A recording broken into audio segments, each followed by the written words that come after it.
ওকে, দেখো তাহলে আমরা গত ক্লাসে করেছিলাম যে অঙ্কটা, যে একটা আরসিবিডি ডিজাইন যদি থাকে, তোমাদের আরসিবিডি ডিজাইনের প্রবলেম থেকে আমরা কিভাবে সেই ডাটাকে একটি অ্যানোভা তৈরি করতে পারি, কিভাবে সেখান থেকে আমরা হেটারোবেলট্রোসিস মেজার করতে পারি।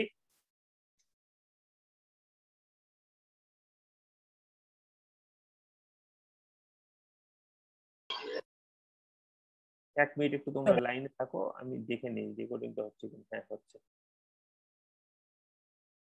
কিভাবে আমরা একটি অ্যানোভা টেবিল তৈরি করতে পারি, কিভাবে আমরা হেটারোসিস মেজার করতে পারি, এগুলো সব আমরা গত ক্লাসে আলোচনা করছিলাম। মনে আছে কিনা তোমাদের? যে এই যে প্রবলেমটা আমি তোমাদের দিচ্ছিলাম, একটু কথা বলবো আমার সাথে, না হলে আমি বুঝবো না তুমি শুনছো কিনা। এই যে এই প্রবলেমটা আমরা করছিলাম না গত ক্লাসে, সেখান থেকে আমরা হেটারোবেলট্রোসিস, রিলেটিভ হেটারোসিস, হেটারোসিস ইন F2 F1, তারপরে তোমার অ্যানোভা কিভাবে আমরা করব, total sum of square, genotype sum of square, block sum of square বের করে সেখান থেকে আমরা কিভাবে অ্যানোভা করব। অ্যানোভার আমাদের কোন ভ্যালুটা দরকার বলো দেখি, কোন ভ্যালুটার জন্য আমরা আসলে অ্যানোভাটা করব, অ্যানালাইসিস অফ ভেরিয়েন্স করব। ইএমএস, এরর মিন স্কয়ারের ভ্যালুটা আমাদের দরকার, কারণ এরর মিন স্কয়ারের ভ্যালুটা আসলে কিন্তু ফাইনালি ভেরিয়েন্স, ওইটাকে আমরা ভেরিয়েন্স হিসেবে ইউজ করি। সো ওই ভ্যালুটা আমরা দরকার, ওইটাকে আমরা শুধুমাত্র এখান থেকে নেব। তাহলে এখানে আমরা এরর মিন স্কয়ার পেয়েছিলাম 8.79, সেটাকে ইউজ করে আমরা পরবর্তীতে স্ট্যান্ডার্ড এরর ডিফারেন্স, পরবর্তীতে আমরা টেস্ট টি টেস্ট সবকিছু করে ফাইনালি আমরা রেজাল্ট লিখেছিলাম। এই পর্যন্ত গত ক্লাসে করছিলাম, তাই না? জি স্যার। আচ্ছা, তাহলে আমরা এখন কিন্তু দুইটা একটা হচ্ছে রেপ্লিকেটেড ডাটা আর একটা নন রেপ্লিকেটেড ডাটা, দুইটার দুই নিয়মের অঙ্ক পড়াইলাম কিন্তু তোমাদেরকে, প্রবলেম সলভ করলাম। একটা কিছু আছে সেটা রেপ্লিকেটেড ডাটা, কিছু আছে নন রেপ্লিকেটেড ডাটা, তাই না? প্রথম ক্লাসে করাইছিলাম যেটা নন রেপ্লিকেটেড, তোমার F1 prime F2 number of observation আলাদা, সেটা এখন গেল রেপ্লিকেটেড ডাটা। এরপরে আরেকটা নিয়মের অঙ্ক কোনো কোনো সময় তোমাদের থাকে, এটা যদিও রেপ্লিকেটেড অঙ্ক কিন্তু এইরকম ভ্যালু কোনো কোনো সময় তোমাদের দেওয়া থাকতে পারে। তোমাদের প্রবলেম শিট আমি যেটা দিয়েছিলাম সেটা 3 নাম্বার প্রবলেমটা expected from a RCBD trial of some wheat genotype on grain yield per plant and estimate আসলে yield per plant, তারপরে আমরা লিখছিলাম এস্টিমেট হেটারোসিস, রিলেটিভ হেটারোসিস, ইনবিডিং ডিপ্রেশন অথবা এস্টিমেট হেটারোসিস, তাই না? ওই শীটটা আছে না তোমাদের কাছে? জি স্যার আছে ওটা। জি স্যার, ওইটা তো পাইছো না? ওইটাই তো আমি যেটা বলতে সেটাই, তাই না?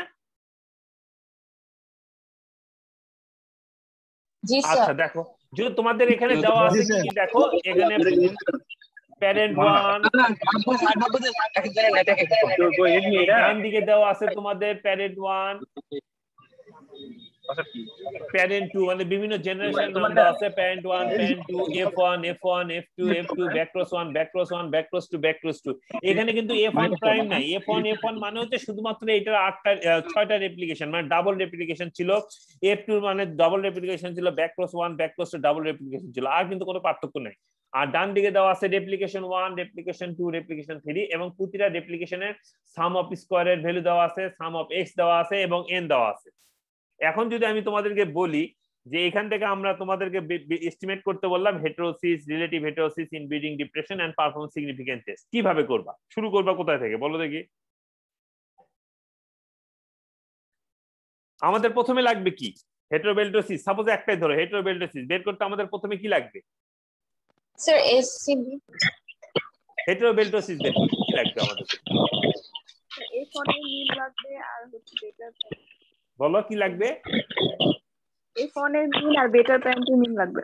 মিন ভ্যালু লাগবে, দ্যাট মিন্স F1 বাদ দিলাম, আমার মিন ভ্যালু লাগবে। প্রতিটা জিনিসের, প্রতিটা জেনোটাইপের বা প্রতিটা জেনারেশনের আমার মিন ভ্যালু লাগবে। সেটা P1, P2, F1, F2, BC1, BC2, এগুলোর আমাদের মিন ভ্যালু লাগবে। তাহলে মিন ভ্যালু কি আমরা এখান থেকে বের করতে পারবো কি পারবো না? সাপোজ P1 এর মিন ভ্যালু কি তোমরা বের করতে পারবে এখান থেকে? কিভাবে বের করবা বলো দেখি।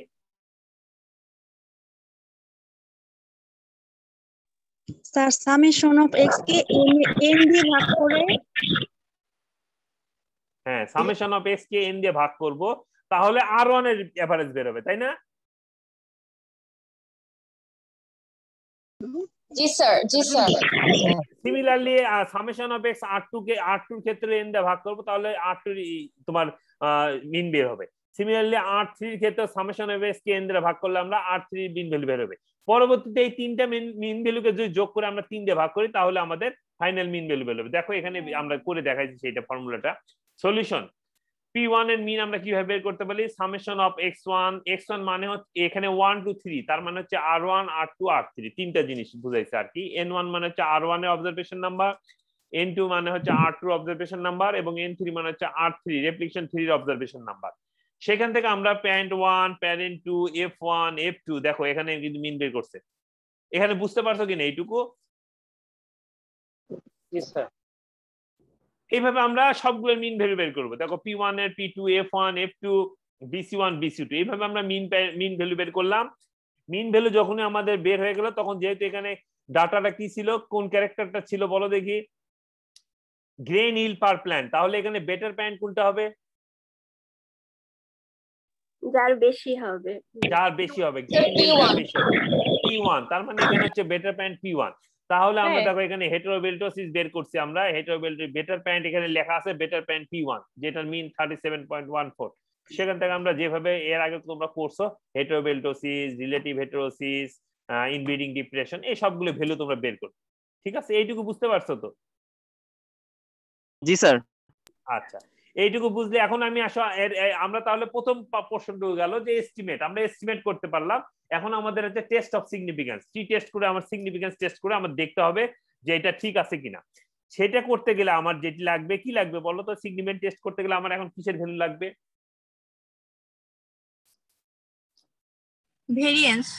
ভেরিয়েন্সের ভ্যালু লাগবে। ভেরি গুড, ভেরিয়েন্সের। তাহলে এইখান থেকে তোমাকে যদি আমি ভেরিয়েন্স বের করতে পারি, ভেরিয়েন্স বের করতে পারবা?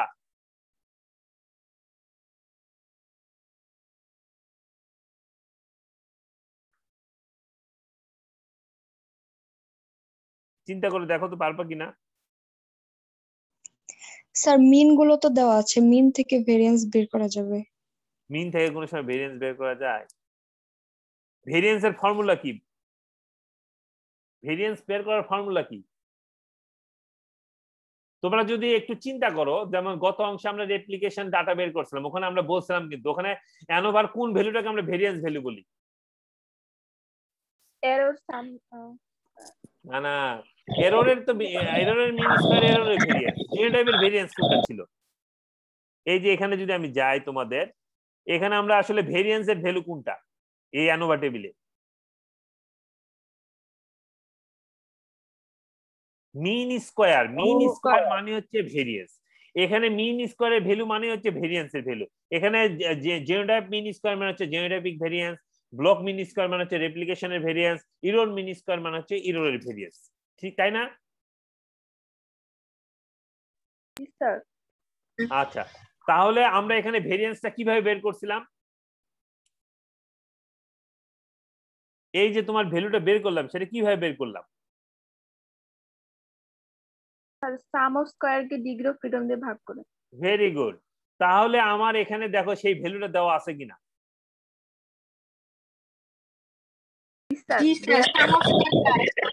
এখানে দেখো সাম অফ স্কয়ারের ভ্যালু দেওয়া আছে, নাম্বার অফ অবজারভেশন দেওয়া আছে। তাহলে ডিগ্রি অফ ফ্রিডম বের করার কোনো বিষয়? ডিগ্রি অফ ফ্রিডম মানে কি? নাম্বার অফ অবজারভেশন থেকে minus number of observation -1, that is degree of freedom. তাহলে আমার এখানে সাম অফ স্কয়ারের ভ্যালু দেওয়া আছে, নাম্বার অফ অবজারভেশন দেওয়া আছে। এখান থেকে আমরা এখন ভেরিয়েন্স বের করব। দেখো ভেরিয়েন্স বের করার ফর্মুলাটা আমি এখানে লিখে দিয়েছি। দেখো প্রথমে variance equal to sum of square divided by capital N - 1 মানে degree of freedom. Sum of square divided by degree of freedom, এটা দিয়ে আমরা ভেরিয়েন্স বের করতে পারি। এই ফর্মুলা ইউজ করে আমরা প্যারেন্টে P1 এর ভেরিয়েন্স বের করব, P2 এর ভেরিয়েন্স বের করব, F1 এর ভেরিয়েন্স বের করব। দেখো এখানে লেখা আছে P1 এর ভেরিয়েন্স ইকুয়াল টু, যেহেতু তিনটা রেপ্লিকেশন আছে, তিনটা ভ্যালু আসবে। সাম অফ স্কয়ার x1 মানে হচ্ছে রেপ্লিকেশন 1, x2 মানে হচ্ছে রেপ্লিকেশন 2, x3 মানে হচ্ছে replication 3, divided by capital N1 - 1, capital N2 - 1, capital N3 - 1, এগুলো হচ্ছে ডিগ্রি অফ ফ্রিডম। সেইখান থেকে আমরা এই যে জাস্ট ক্যালকুলেশন করে কিন্তু আমরা ভেরিয়েন্স P1 এর ভেরিয়েন্স পেয়ে গেলাম, ভেরিয়েন্স অফ P2 পেয়ে গেলাম, ভেরিয়েন্স অফ F1 এর পেয়ে গেলাম, variance of F2, variance of BC1, variance of BC2, এই সবগুলো ভেরিয়েন্সের কিন্তু ভ্যালু আমরা পেয়ে গেলাম। যখন আমরা প্রতিটার ইন্ডিভিজুয়াল ভেরিয়েন্স পেয়ে গেলাম, এরপরে আমাদের কি বের করতে হবে? পুল ভেরিয়েন্স। এরপরে পুল ভেরিয়েন্স বের করার ফর্মুলা তোমরা সবাই জানো, যে এর আগে আমরা প্রথম ক্লাসে যে অঙ্ক করাইছিলাম সেখানে দেওয়া আছে, রবিন স্যার তোমাদের আলোচনা করছে। ভেরিয়েন্স বের করার formula degree of freedom into variance. Plus degree of freedom into variance, যে কয়টি জেনারেশন থাকবে সে কয়টি জেনারেশনের ডিগ্রি অফ ফ্রিডম, সে কয়টি জেনারেশনের ভেরিয়েন্স থেকে মাল্টিপ্লাই করে যোগ করতে হবে, divided by degree of freedom দিয়ে ভাগ করতে হবে। দিয়ে দেখো এখানে আমরা সেইভাবে পুল ভেরিয়েন্সটা বের করছি। ঠিক আছে, বুঝতে পারছো এখানে? জি স্যার। এই সবাই বুঝতে পারছো না? কেউ না বুঝলে এখানে কিন্তু অঙ্ক শেষ, আমার কিন্তু আর না বললে হবে। এরপরের অংশটুকু তোমরা নিজেরা অলরেডি করছো, এর আগের দুইটা অঙ্কে, পরের অংশটুকু তোমরা নিজেরা ইজিলি করতে পারবে। এইটুকু কেউ বুঝতে পারছো? এই যে বুঝতে কোনো সমস্যা আছে কিনা?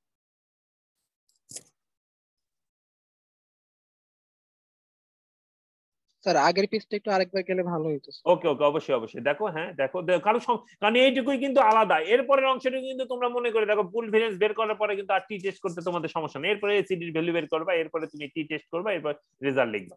এখানে কিন্তু এই ভেরিয়েন্সের জায়গাটুকুই কিন্তু আলাদা।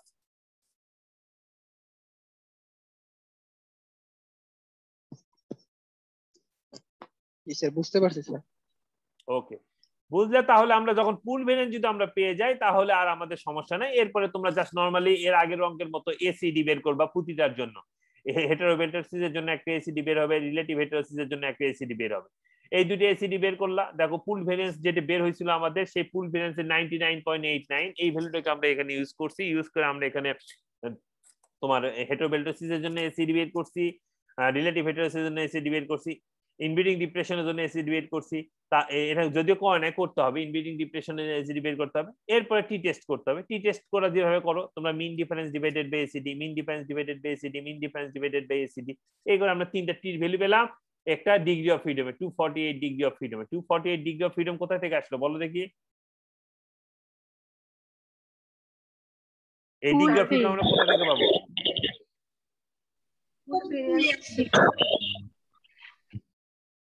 কোথায় থেকে পাবো?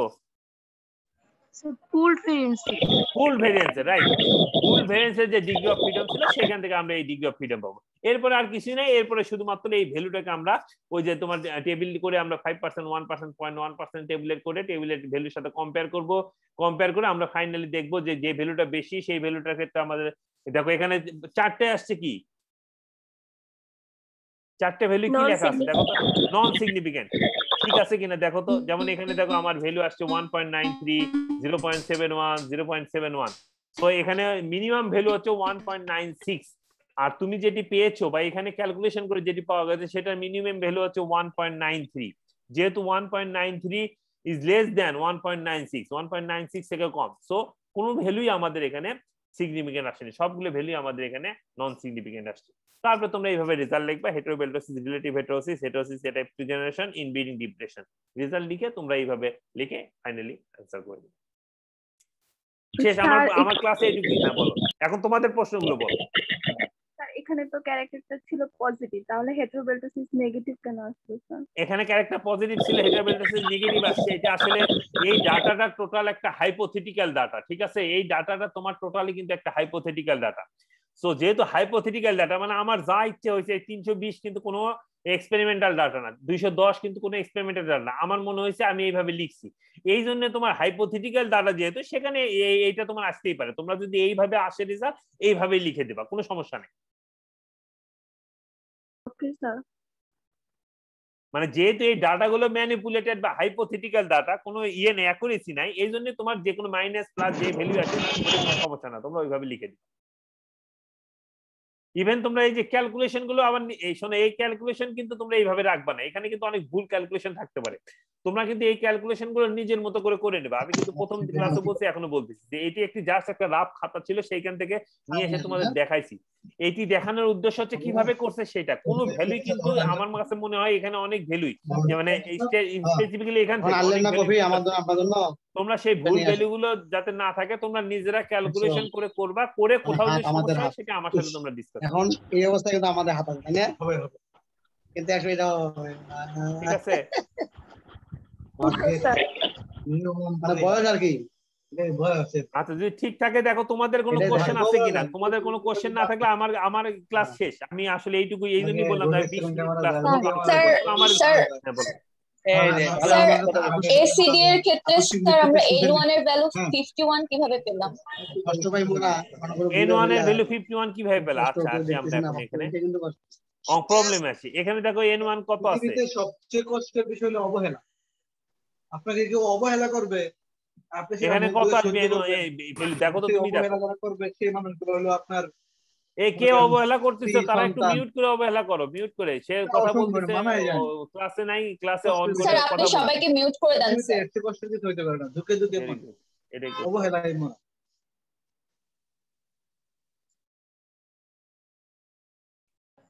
হ্যাঁ দেখো, এই যে জিজ্ঞেস করলা F1 এর এখন 51 কিভাবে আসলো, দেখো তো তুমি এখান থেকে বুঝতে পারো কিনা কিভাবে আসলো। সবগুলো নাম্বার অফ অবজারভেশন যোগ হয়েছে, যোগ 9 করতে হবে। 9। হ্যাঁ, তোমার এই যেমন F1 10 7 17 18 স্যার 15। 51 এর বেশি হয়তো স্যার। 51 এর বেশি হয়? শিওর তুমি? স্যার আপনি একটু দেখো ভালো। দেখেন, আমি বুঝতে পারছি। আচ্ছা দাঁড়া, আমি একটু দেখি। F1 9 9 18 28 38 সাথে স্যার 51 হয় স্যার। 51 হয় কিভাবে?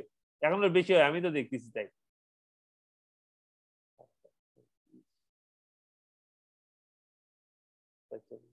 ও না, 55 হবে, 55 হবে, বুঝছো? n1 হবে 55।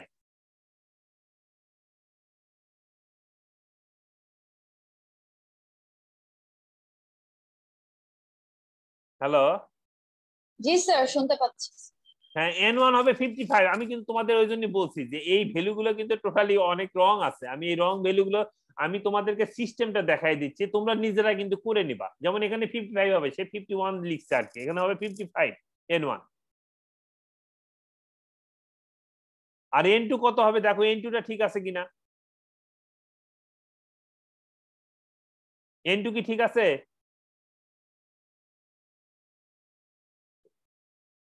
হ্যাঁ, n2 ঠিক আছে, বেটার দ্যান 27, ঠিক আছে।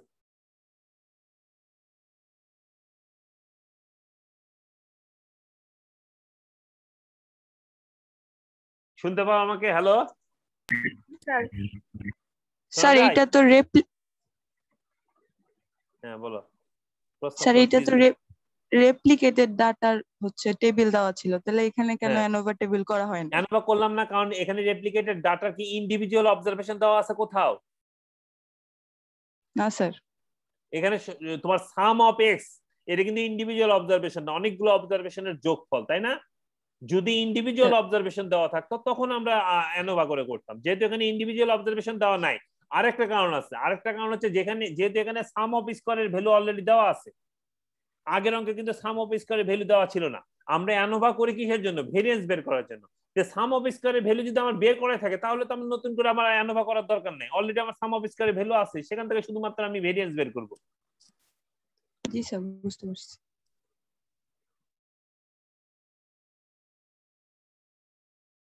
আর কারো কিছু আছে? স্যার হ্যাঁ বলো। ইনব্রিডিং ডিপ্রেশন আর হেটারোসিস এট F2 ওভার F1 এই দুটার স্যার টেস্ট অফ সিগনিফিকেন্স করতে গেলে স্যার একই রেজাল্ট আসে, সেক্ষেত্রে কি স্যার দুটো আলাদা আলাদা হবে, মানে লেখার জন্য খাতায় আলাদা খাতায় আলাদা হবে? লিখবে, হ্যাঁ আলাদা ভাবে লিখবে, একই আসবে, স্বাভাবিকভাবে একই আসবে, কারণ 50% তো একই আসার কথা। কিন্তু তুমি আলাদা করে লিখবা, ভ্যালু ভ্যালু লিখে জাস্ট লিখবে হেটারোসিস।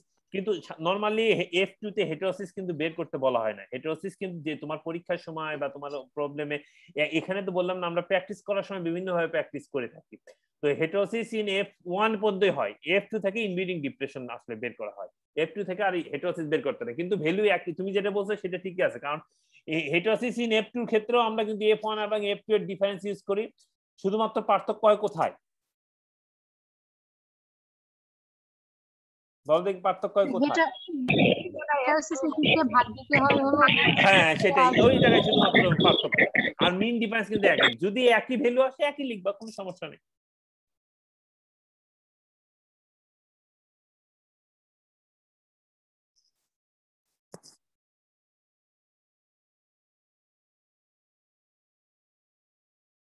ঠিক আছে? জি স্যার। জি স্যার। জি স্যার। আর কিছু আছে? আর কিছু কোশ্চেন আছে বলো। না স্যার। স্যার আমরা এটা কি খাতায় লিখে ফেলবো স্যার? হ্যাঁ লিখে ফেলো, লিখে ফেলো। আর তোমাদের তো আমি একটা, তোমাদের ইমেলে আমি একটা শীট দিয়েছি, পাইছো কিনা সবাই? একটা না দিয়েছিলাম স্যার। প্রবলেমের শীট, তারপরে হ্যাঁ একটা দিছি প্রবলেমের এই যে একটা এই ওয়ার্ড ফাইল দিছি তোমাদেরকে, সেখানে হেটেরোসিস কাকে বলে এই ফর্মুলা যেগুলো আমি আলোচনা করছি সেগুলো লেখা আছে, পাইছো? স্যার ওয়ার্ড ফাইল তো আসেনি স্যার। না সবাইকে দেওয়া তো আমার পক্ষে সম্ভব হয়নি, আমি তো সবার ইমেল অ্যাড্রেসে যাই না, আমি কয়েকজনকে পাঠাইছি এবং তাদেরকে বলছি এটি তোমার সবার সাথে ইয়ে করবা, কি বলে তোমরা শেয়ার করবে। এনিওয়ে যাক ওটা বাদ দাও, আমি ওগুলো আবার ওই ফাইলগুলো আবার তোমাদের এখানে গুগল ড্রাইভে দিয়ে আমি তোমাদেরকে লিংক দিয়ে দেবো এখানে প্রয়োজনে। স্যার আমরা তো অফসেট পেপারে হচ্ছে পেন্সিল দিয়ে লিখবো।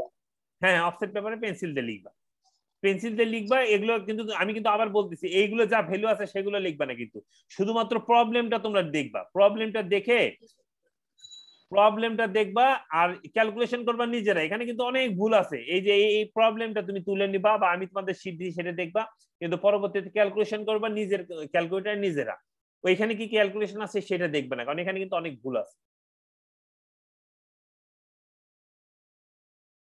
স্যার আপনি যে শীটটা দিয়েছেন সেখানে তো স্যার 3টা অঙ্ক ছিল স্যার। হ্যাঁ 3টা অঙ্কই, এখানে আমি একটা অঙ্ক বেশি করাইছি তোমাদের, অঙ্ক প্রবলেম তো বেসিক্যালি 3টে, আর একটা অঙ্ক আমি বেশি করাইছি যেটা তোমার প্রথম ক্লাসের একটা হোমওয়ার্ক দিছিলাম 2 নাম্বারটা, এখানে ওই F1 এবং F1 প্রাইমের ভিতরে নন সিগনিফিকেন্ট ডিফারেন্স ছিল, সেটার উপর বেসিস করে আমরা করেছিলাম। তাহলে কি 4টা খাতায় তুলে ফেলবো? খাতায় তুমি 4টা করবে, আচ্ছা ঠিক আছে। এই 4টা অঙ্ক তুমি একবার করলে তুমি হেটেরোসিস এবং ইনব্রিডিং ডিপ্রেশনের সকল ধরনের প্রবলেমে তুমি মাস্টার হয়ে যাবা। সো এই জন্য এই 4টা প্রবলেম তুমি এই প্রবলেমটা দেখবা, এই যে প্রবলেমটা আমি দিছি সেই ওই শীটটা দেখবা, তারপরে নিজের মতো করে সুন্দর করে আমি যেভাবে বলছি সেইভাবে তোমরা এটা ক্যালকুলেশন করবে। স্যার আমাদের গত ক্লাসের রেকর্ডিংটা আর এই রেকর্ডিংটা দিয়ে দিন। আচ্ছা দিয়ে দেবো, আমি দিয়ে দেবো, আমি কয়েকজনকে ইমেল করে দিই, ঠিক আছে, সেই তাদেরকে বলি তোমাদের সবার সাথে শেয়ার করতে। স্যার আমি মেল করেছিলাম আপনাকে স্যার গত ক্লাসের রেকর্ডিং এর জন্য। না তুমি মনে হয় আজকে মেল করছো আমাকে, এর আগে না, জি আজকে স্যার, মেল করছো, আজকে গতকাল স্যার গতকাল করেছি। গতকালকে করছো, হ্যাঁ এর জি আগে স্যার। আমি ওই ক্লাসের দিনে আমি কিন্তু কিছু লোককে পাঠাইছি, জি আমি স্যার, জি ঠিক স্যার, আছে প্রথমটা দেওয়া হয়েছে তোমার স্যার। তোমার ইমেলে তুমি যে আমাকে ইমেল করছো আমি তোমাকে সিসি করে পাঠিয়ে দেবো, তোমার দায়িত্ব থাকবে বাকি সবাইকে এটা পৌঁছে দেওয়া, জি ঠিক স্যার, আছে? জি ওকে স্যার। ঠিক আছে। আর কারো কিছু না থাকলে আমি শেষ করি। তোমাদের ওই যে কিছু স্টুডেন্টের নাকি ভিসি স্যারের সাথে মিটিং আছে, তারা ক্লাসই করতে চাইতেছিল না, আমি তো জানি ওখানে কয়জন আছে, এটা জাস্ট একটা মানে ইয়ে জি করা স্যার, আর কি। ভালো মিটিংটা শেষ করলে ভালো হয়। হ্যাঁ ঠিক আছে আমি শেষ করে দেবো তাহলে, আমি শেষ করে দেবো। আমরা অনেকেই স্যার এই যে আন্দোলনে আসছি তো স্যার, আচ্ছা বন্ধ ঠিক করে আছে দিলে তাহলে ভালো আমি হয়। ক্লাস শেষ করে দিলাম, আমি তোমাদের এই ইয়ে দিয়ে দেবো, ঠিক আছে, থ্যাংক ইউ, ক্লাস শেষ করে দিলাম আমি।